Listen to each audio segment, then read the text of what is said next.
Jake Knapp closes it out. Patty Tavatanakit raises her arms. A 58 on Friday took the lead. A 66 yesterday. They had a two-shot lead, and they close it out here at Tiburon Golf Club.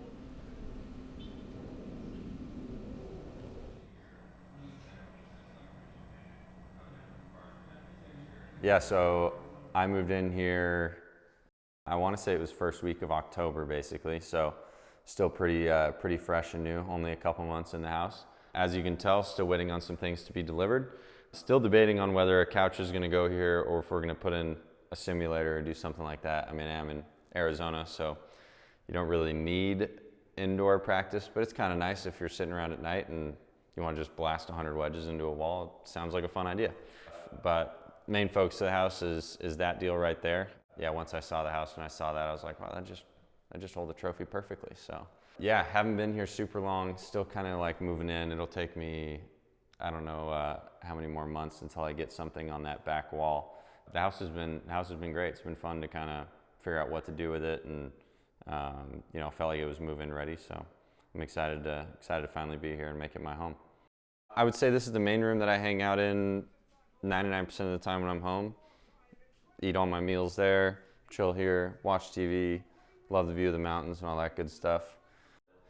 But this is definitely the main room in the house for me. This one has everything, just everything I need. Got all my golf stuff, got all my golf shoes, rain gear, any extra stuff, and then most importantly, it has all my gaming stuff. So that's usually the chair I'm sitting in each night. All right, so the backyard, still a work in progress for sure. I got a few things to kind of set up and clean and get done and whatnot, but backyard's nice, super spacious. I love the view of the mountains and everything. In the morning it's super cool, at night it's awesome. Haven't really used it very much yet, but a lot of potential. Have nice fire pit in the corner, good barbecue, all that good stuff. And then also have a nice little putting green, that a couple lawn chairs just hanging out. We got a hockey net down in the side yard. So it's all slowly coming together, but it's definitely still a bit of a work in progress. But yeah, I think this backyard kind of sold me on the place too, just being able to have this much space.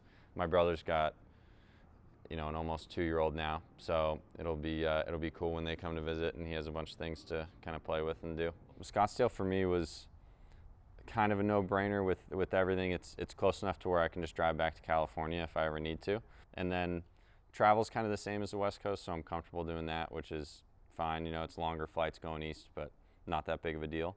And it's just somewhere that I feel like the weather is the best year-round, which is what I wanted. I didn't want to lose that ability to practice in the winter. And it's like Florida's good. I think Texas gets too cold and windy in the winter at times, because especially with us, like sometimes in your weeks off, maybe you still have some other things you have to do, so you only get 4 or 5 days of that week to practice. It's like, well, I don't want bad weather to like throw a damper on being able to put some work in, whereas this place is kind of like this every single day. So it's pretty ideal. It's a little chilly at night, but it's got 4 walls and it's livable, so I'm going with that. I'm a simple guy, as you'll see. Today's Sunday, so we always have F1 on, well, not always, but it's the last race of the year, so big things happening in F1 today.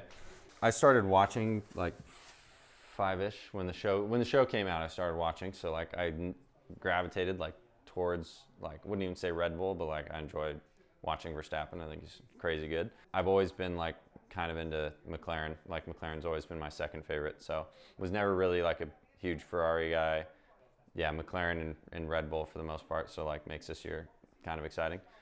It's cool to see the young guys on McLaren doing well. It's always kind of nice too. It's like the races are on early on Sunday, so if I tee off late on Sunday or whatever, I'll try to watch some of it in the morning, like before I play, and then if not, it's like as soon as the round's done, maybe like while I'm traveling or doing whatever, I just watch the entire thing, and it's great. So I think F1's a good overlap between PGA Tour. I know some of the guys went to the race in Vegas, which was pretty sweet, so I'm going to try to do that next year. So like I said, I'm a simple man. I have one pan in my house. I cook just about every single meal, and everybody likes to give me a hard time because I don't have more cooking utensils and all that sort of stuff, but don't really need it. So I bought this pan when I moved here to Arizona a year ago, and it's the only thing I've cooked on since I've been here. So I potentially every now and then will use the oven, but for the most part, not really.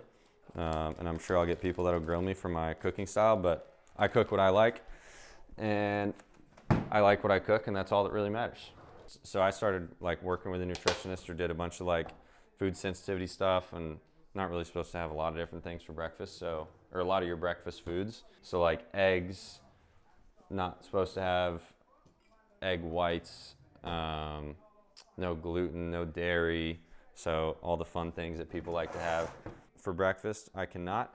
So I switched to the old meat and potatoes type. So I usually do sweet potatoes and bison for breakfast. If I'm really feeling fancy, maybe I'll do steak, but I'm still very cheap and don't enjoy buying $20 steaks. So I feel like meals, you're either eating something because you're recovering from what you did that day, or you're preparing for what you're going to do the next day. I just think eating clean makes life a lot easier. I actually found out about all my nutritional stuff during the week off before Mexico. So the week before Mexico, I found out I wasn't supposed to have corn. So that means no tortillas, no gluten, which means like no flour tortillas either. And then no egg whites, no whey protein, no casein, no peanuts, no almonds, no pistachios, like a lot of different nuts, which like I was a big, so like if you think about it, like the main ones for me were no egg whites, no gluten, no dairy, and anybody who knows me in my life knows that I love milk more than anything. And so that stuff was a big hit. You know, I still allow myself to have some of that stuff every once in a while because life's too short, but during tournament weeks, I'm pretty strict on it, / very strict on it. You know, once I won that week, I felt like I lost 20 pounds because I wasn't eating any of the like calorically dense stuff that I was eating before. But it was, it felt like after winning your first week, when you completely changed your diet, it was probably a no-brainer to say that like it was working. So I've kind of, and also like I said too, like life's too short to not go to like an Italian restaurant if you're going to a nice Italian restaurant and get some good pasta. There's situations like that where like I still eat all that stuff and allow myself to do that. It's just I don't do that the night before tournaments, you know. So it's just like trying to be cognizant of that. Yeah, the only thing I forgot to mention about my kitchen, or you might see in a theme around the house, is I love skulls for whatever reason. Don't know why, I've always loved skulls. So I got like skull salt and pepper shaker, little dish here. So front door mat, you'll see it a lot. Do you have a skull tattoo? I do. Yep. I do. So he's on my back. It's like a skeleton golfer leaning on a golf bag. It's pretty cool. So that was like that was maybe my third tattoo I got. Just a nice big one right across my back. My mom loved it. She was a huge fan. But I was smart with my tattoos though. I waited until I was 25 to even get my first one. So I made sure I was very 100% certain that this is what I want. This is definitely what I'm doing, all that good stuff. But they are addicting. I do love them, so. But I do a good job of keeping everything professional, you know?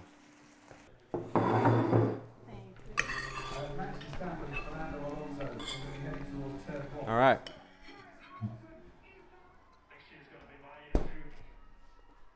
Ooh, next year's gonna be my year too.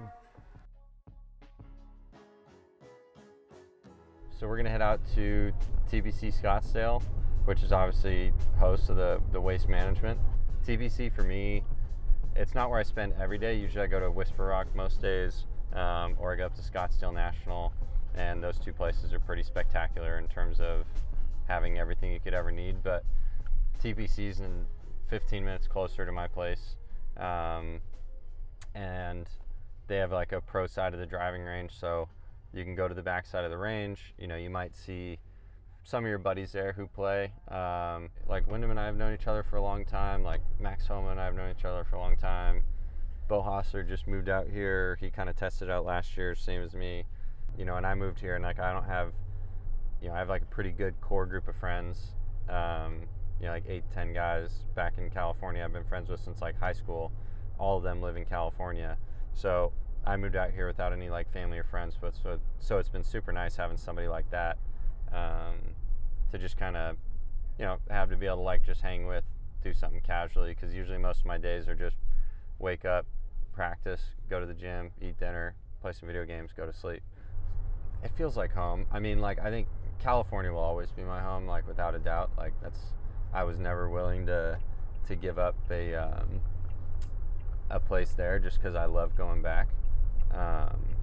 But yeah, this definitely feels a lot more like home, or it feels normal. Like, I get, you know, when I'm in California, I get excited to come back to Arizona. I'm not like dreading coming back or anything like that. And you know, I think it's also just kind of nice to like have my own space at times, and just you know, in California I'm always like around my friends or my family, which is awesome. And then there's times where that's great, and then there's also times where, you know, whether I'm in like the middle of my season or maybe even like middle of off season, I'm just grinding on stuff, and all I want to do is just like work all day, and I just want to like go home and sit on the couch in silence after like a long day's work. So I loved playing from a really early age. Like, I think I played my first tournament when I was like 6. My dad's parents lived on this small little par 3, par 4 like executive course. Same thing, like was just always around it. And then I grew up down the street from a just public 36-hole golf course. So I just grew up around it, and I loved it so much. And it was, I don't know if there was ever really like a decision early. I don't remember one. It was more so just like, I love playing golf. I want to play every single day, and like, yeah, that's just what I'm gonna do. And like, I'm gonna keep doing that as long as I possibly can, until I can't afford to. And like, I've run into those little hiccups every now and then, but at the same time, like, the love for it was still there. Like, whether I play professionally or don't, like, I would still just I love being around the game. You know, I love beating balls. I love going out and playing holes around twilight. Like, there's just all that stuff. And then I think when I won in Canada for the first time, that gave me like a little bit of sense of like, oh, okay, like, you know, we're improving. Because like the first couple of years, like, we couldn't compete at like a mini tour event, so I don't know what's going on there. And then you know, and we were like just excited to like make a cut or finish top 25 at like a Canadian tour event or something. And then, you know, eventually as you start to get better, it all kind of changes in the sense that like you go from expecting to make cuts to expecting to compete, and then expecting to compete to expecting to win. And it's like, that just naturally changes over time. And then, you know, I think winning on the PGA Tour helps like all that even more, because, you know, once you win on tour, now it's like, okay, like now I know I'm ready. Now I know I'm doing the right things, and now it's a matter of just like, how do I sustain that? Yeah, this is like a windy day in Arizona, and I think it's blowing 4 miles an hour. If you can feel anything blowing up against you, that means it's windy.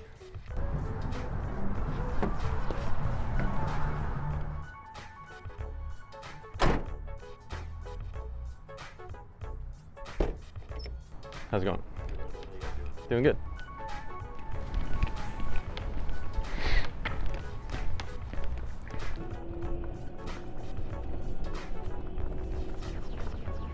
I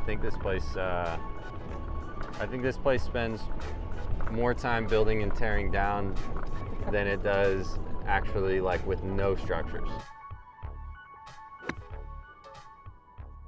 Usually routine, like when I'm just having like a normal day of practice, like I'll always start it off with just like a normal warm-up. So basically like just warming up for a tournament. So I'll just like work through, hit some chip shots, make sure like body feels good, hands feel good in the club. Just start off by hitting some wedges. I got some fresh wedges the other day, so I'll hit kind of all of them and just make sure they all feel good. And then and I'll just like work through the bag, make sure like body's moving good, get up to like closer to full speed, and then I'll basically work back down and like kind of restart my warm-up, but then go into more like technical practice.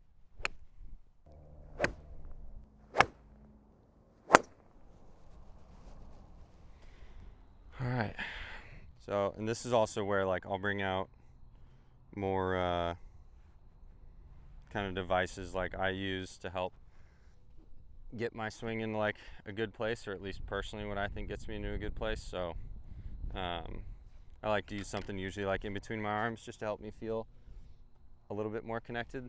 One of the things I've been using or like working on a lot this year is like kind of my head movement and just overall trying to keep my head a little bit more centered and still, just like depending on what club we're hitting or what shots we're hitting. So I'll use this a little bit.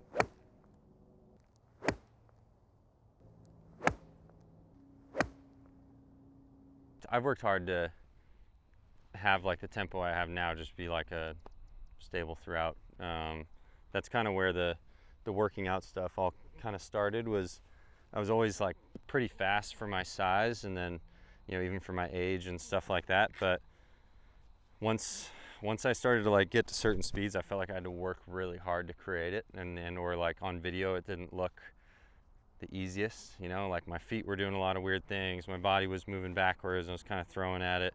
And so through training I felt like if I could just naturally get stronger and faster, then it would help be able to create that same speed but with much less effort. So that's where I feel like I am now. I feel like now I can swing it at, you know, with driver like mid 120s without really feeling like I need to try too hard. Whereas before it was like 130 or 131 is the fastest I could ever go, but it was like, who knew where it was going to go, sort of thing. So and the same thing with irons. You know, I just realized playing more and more and more that it like wasn't really that cool that you could hit 8-iron 180 if you could never hit the green. So it was like, okay, I'll hit it 170, but now it's gonna, you know, go the correct distance, it's gonna have the correct shape and all that sort of stuff. And just started to transition more into the precision side as opposed to just speed. But the tempo stuff's something I'm like always aware of, but it's also something that now I don't really have to think too much about.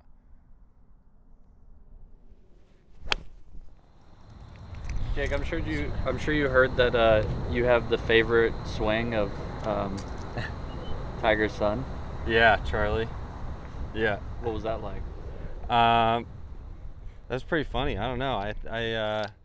I wish I could have met him at some point, either at the Masters or something like that. I played I was in the group in front of Tiger on, I think it was Sunday, or something like that. But yeah, when I never actually heard him like say it or something, but I think my caddy told me about it like the next morning. Excuse me, the next morning. And then I think Tiger made a comment like, yeah, it's not consistent yet, you know, whatever. And I was like, yeah, I know, I'm trying, you know, like I'm working on it.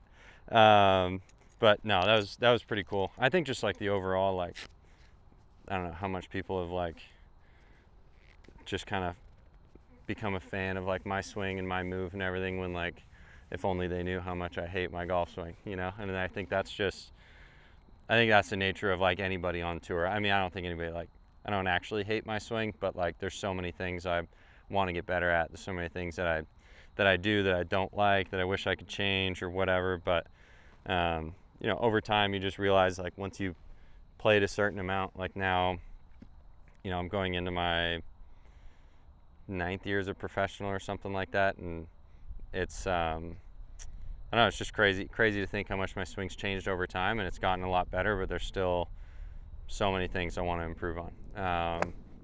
Like if I'm playing well, I don't want to beat balls all day, and like, you know, usually it'll be more like just working on distances, working on shot shape, start lines, that sort of stuff, and be done. Like right now, I feel like I have some swing stuff to work on, so I spend a little bit more time on the range. But as season goes and everything else, hopefully all that just becomes second nature. The most important thing for me personally is to like really take note after tournaments on like what things made me uncomfortable the week prior or whatever. So if there was specific tee shot or pin locations where I was like, man, I really don't feel comfortable over the ball during these, then it's like either focus on those things on the range and try to recreate them, or go find shots on the course that kind of recreate that, like, oh, I do not like this shot, and then go and do it as much as you can. Because like that's where, like, I have a tattoo on the inside of my arm that says confidence comes from doing. So it's like the reason why you're not confident in those areas is because you haven't earned the right to be confident in it.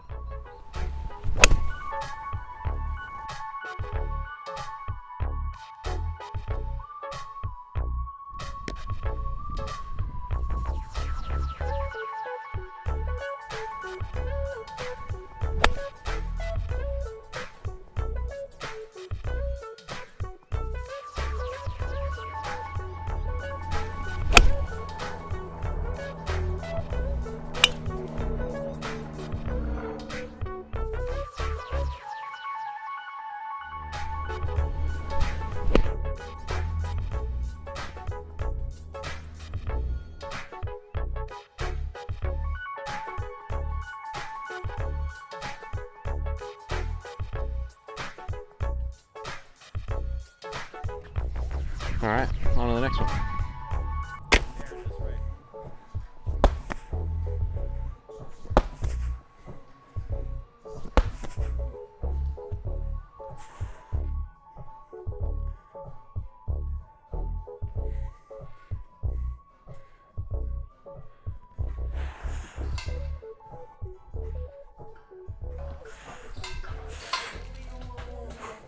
Buena?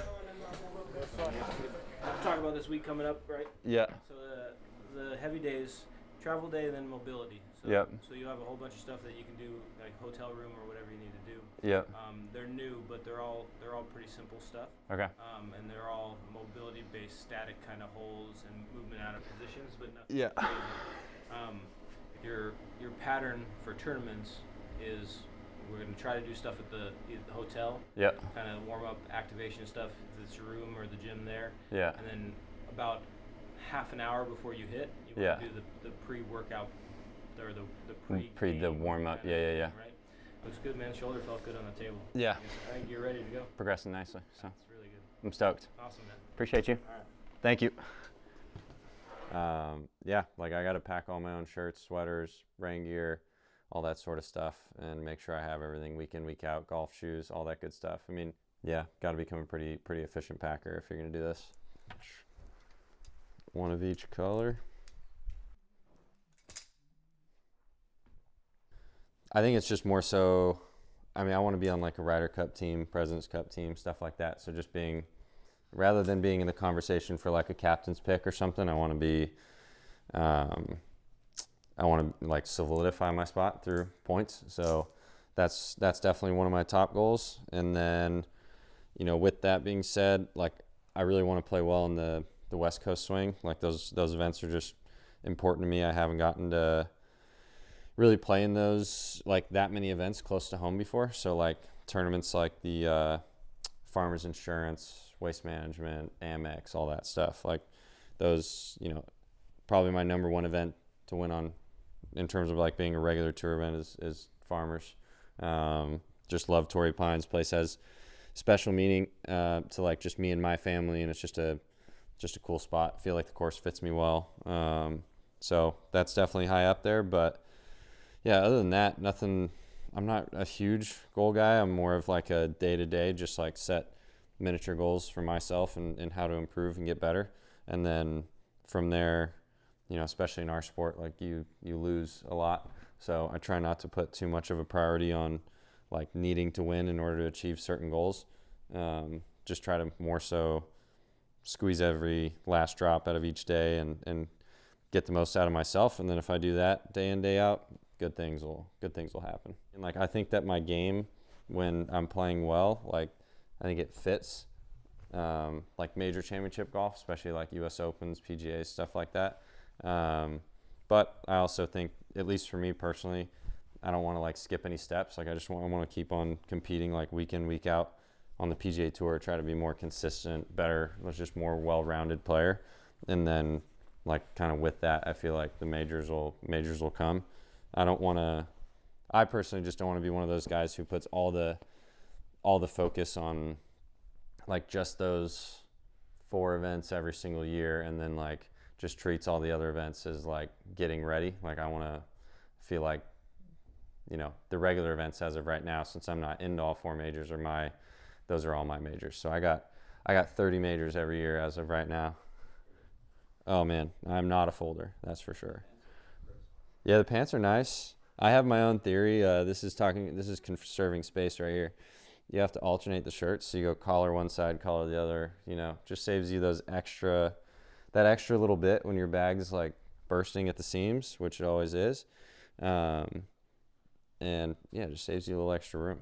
So you kind of realize after doing this for a long time that if you're like, you don't have to be crazy efficient and perfect with your folding, because I have a soft suitcase, so it's going to get messed up no matter what. But I just do the same things every single time and just don't change. I mean, I started traveling with like an Xboxer once in a while. Some guys used to like go to a Best Buy and just buy a PS5 every week and then just return it when the week was done. I think that was probably a little bit much, but yeah, I've just always enjoyed playing video games, like any kind of first-person shooter, sports games, like whether it's NHL, golf, NFL. I don't really play any baseball. I used to play more basketball in here, but mainly now it's just like Call of Duty, Apex, and usually play with my buddies, but nobody's on just yet. And then, you know, for me, it was always just like a way to kind of escape at night and like turn my brain off. And then now that I live in Arizona, especially, like I don't get to see my buddies as much, so it's kind of just a fun way to be able to like get on, chat with your buddies for a few hours and like kill some time and go to bed. And it's also like pretty competitive, you know, like these things, like ever since COVID, everybody's so good. So many people play video games. It's a huge thing in a lot of different, with a lot of different people, like in sports. I feel like you see a lot of different people coming out on how they stream and do all that kind of different stuff now. So it's gotten a lot more popular and a lot more like normalized, basically. Where the heck did I just get shot from? Excuse me.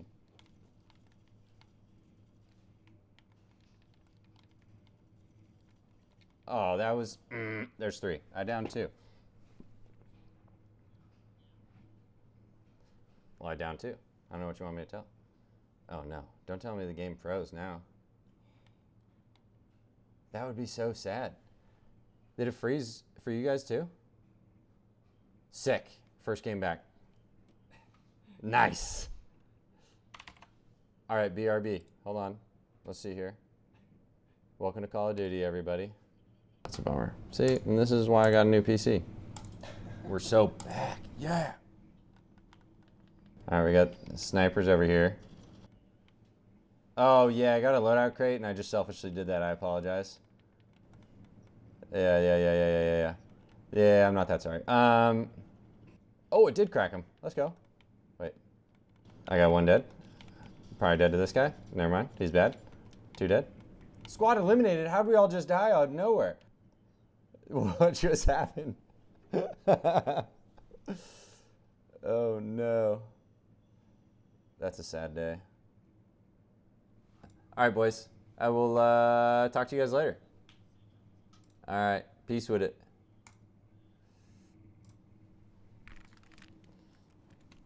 Peace, Speedo Johnny. All right. And we're off. Go to sleep. Dunzo.